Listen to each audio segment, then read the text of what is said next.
What's going on, guys? I'm Steve. Welcome back to the channel. Welcome back to another video. If it's your first time stopping by the channel, hit that subscribe button. Trust me, you won't regret it. You're a returning subscriber as always, guys. Welcome back, and I do appreciate the support. I appreciate everybody that came to the live stream last night, the Las Vegas return live stream. And man, we had a really good time. I mean, I went back and looked at the video, and I myself laughed, and we told some stories about my Vegas trip. So if you guys are interested, go check it out. And I appreciate everybody coming last night. But I'm going to get back in this news and catch up with a few videos where I didn't have time to upload them when I was in Vegas due to internet issues where I was at. But let's jump into it. This story right here happened Wednesday.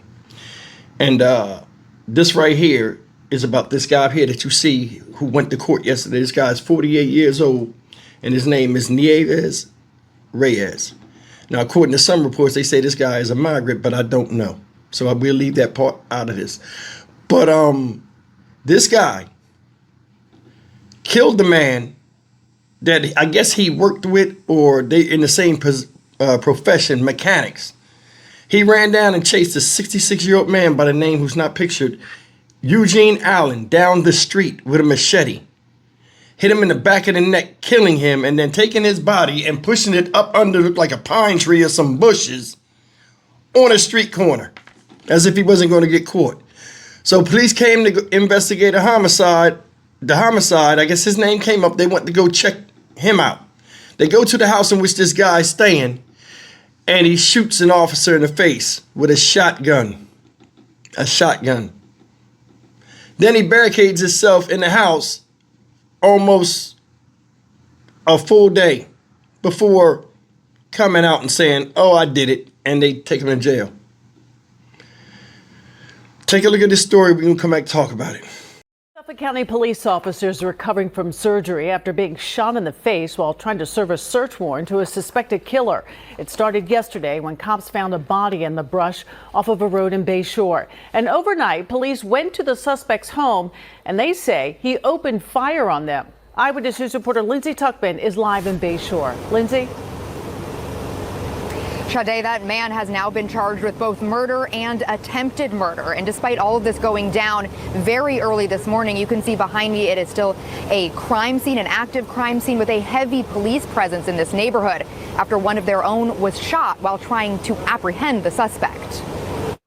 A wild scene at a home in Bay Shore Thursday morning. 48-year-old Nieves Reyes barricaded inside his house on New York Avenue. He shoots at Suffolk County police after being identified as a homicide suspect.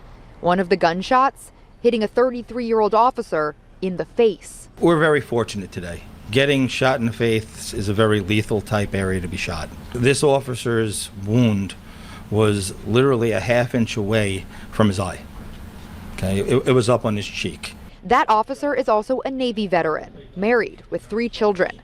The chaos unfolded after a 911 call Wednesday evening that led police to find the body of 66-year-old Brentwood resident Eugene Allen, dead in a wooded lot with wounds indicating a homicide. Surveillance footage helped officials find the suspect, but after attempting to execute a search warrant around 2 a.m., the 48-year-old fired off several shots from inside, hitting the officer as well as police vehicles. Nieves Reyes eventually surrendered around 6 a.m. I want to commend all of the officers involved who displayed great restraint. No officer fired their weapons. Nobody returned fire. Policing is a challenge, and we are reminded once again that an officer's life can be threatened in a split second. According to police, the suspect and the victim, Eugene Allen, were both mechanics, and officials believe the murder stems from an ongoing dispute. Neighbors are alarmed by the violence. Once you hear gunshots, you don't know where they're coming from or what else it could happen, followed by knowing that they found a dead body in the other side. Now, Reyes will remain in custody overnight and is scheduled to be arraigned tomorrow. Meantime, the officer who was shot did have surgery today and is expected to make a full and quick recovery. Live in Bay Shore, Lindsay Tuckman, Channel 7 Eyewitness News. Suffolk County police officer has been released from the hospital after being shot in the face during an investigation. The accused gunman, 48-year-old Nieves Reyes, is being held with no chance to post bail. He's charged not only with the shooting of the officer, but for the murder of a man that police were investigating when they encountered Reyes in North Bayshore. Eyewitness News reporter Josh Einiger live at the hospital in Stony Brook. Josh. Dave, let's just stop for a moment and talk about how lucky this officer is. 2 years on the job, a Navy veteran, 3 kids. He took a bullet just next to his eye, and not even 24 hours later, he was released from Stony Brook University Hospital here behind me. As for the man cops say shot him, he isn't going anywhere. This morning, an army of Suffolk cops marched into a central Islip courtroom and stared down the man prosecutors say tried to kill one of their own. This individual wanted to kill multiple police officers. He should never see the light of day again. He should spend the rest of his life in prison. 48-year-old Nieves Reyes said nothing as officers took him to court. But earlier, prosecutors say he confessed to opening fire on cops and to the murder for which they'd been trying to arrest him.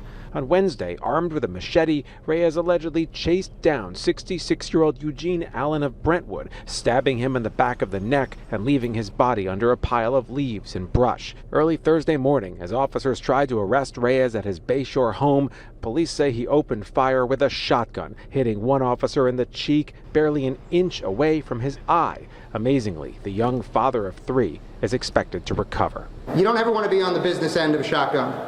So when you look at this officer's injuries, it is so close to his eye. You know, if that bullet was just, a half inch more, it would have went right through his eye. Yeah, very, very lucky for a lot of police officers yesterday. The suspect, Reyes, has been charged with murder and attempted murder of a law enforcement officer, a judge remanding him with no chance to post bail. And we're live in Stony Brook, Long Island tonight. Josh Einiger, Channel 7, Eyewitness News. First and foremost, said the cop was a veteran, was on the force for 2 years, 33 years old, got 3 children, he's married. It's a miracle that, he wasn't hurt more. They released him from the hospital the next day. And I wish him the best of luck, being honest. You know what I'm saying? It's hard being a police officer. With the good and the bad that you see a lot of times them doing, you got to admit, they run the places that most of us run from. And that's their job. And they do it a lot of times to the letter. So I have no ill will towards them. But listen, this guy, I want you to think about it, 48 years old. Now, I don't know if he's a Morgan or not, but I mean, running down the street, chasing somebody with a machete. You see those in third world country, those type of acts in third world countries. So I don't know if it's true or not.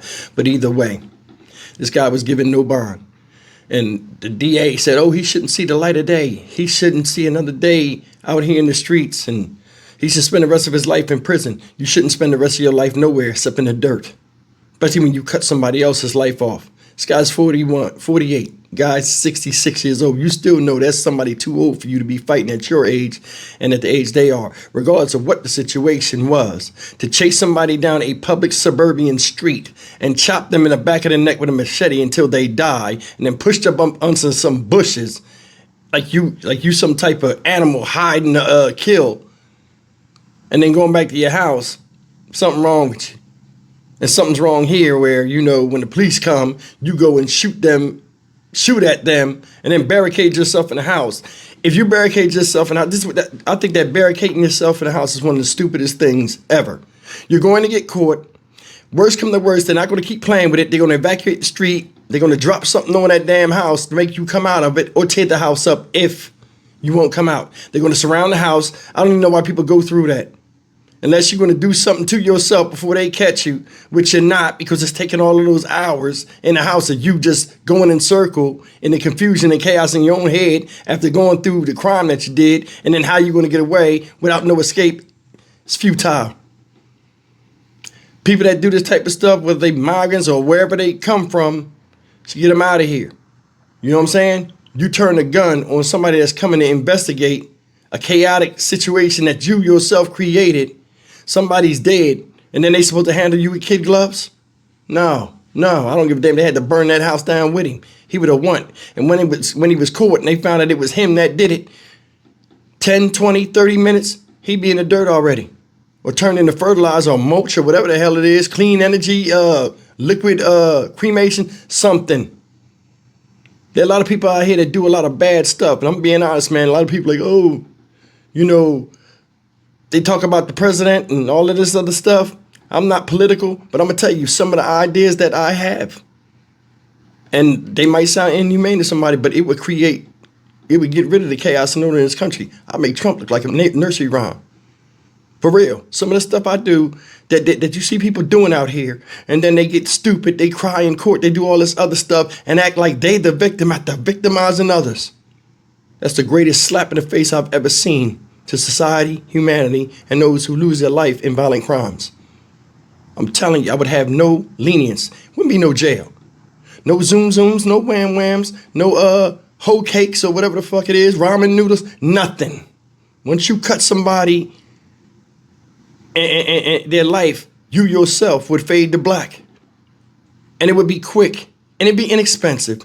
And taxpayers would rejoice because ain't nobody fitting the bill of paying taxes after working their ass off at jobs where they work their knuckles to the bone, knowing that a single cent goes to those that didn't want to be in society, and we got to take care of them when we walk, off the sweat of our brow and the cracks off our back at a job a lot of us don't want. That's all I got to say about it. I'm Stock Market Steve for the Dynamic Reason channel. As always, like, comment, share, and subscribe. I will see you in the next video. Take care.